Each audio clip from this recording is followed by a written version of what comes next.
सोलापूरचे पालकमंत्री म्हणून गोरे साहेबांची नियुक्ती झालेली आहे.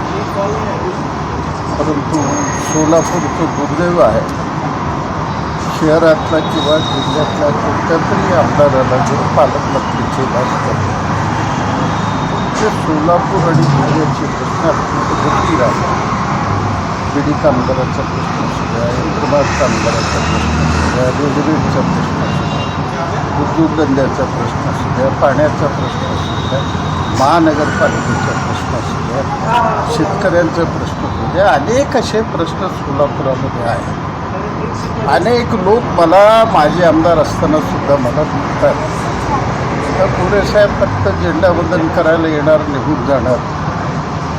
आणि एका बाजूला मुख्यमंत्री म्हणतात की आठवड्यातनं 2 दिवस तुमच्या मतदारसंघात जावा. माझी विनंती राहणार आहे गोरे साहेबांना, आपण दर आठवड्याला 1 दिवस सोलापूर शहरामध्ये द्या. 3 महिन्याला एकदा येऊन शहरातले प्रश्न संपणार नाही. त्यांना मी 26 जानेवारीला वेळ मागितलेला आहे. ते वेळ दिलं तर नक्की यासंबंधी बोलेन, नसेल तर मुंबईला जाऊन त्यांची प्रत्यक्ष भेट घेऊन बोलेन. तुम्हाला सोलापुरामध्ये आठवड्याला एकदा यावंच लागेल. जर नाही आला तर श्रमिकांचे मोर्चे तुम्ही ज्या वेळेला याल त्या वेळेला आम्ही आणू.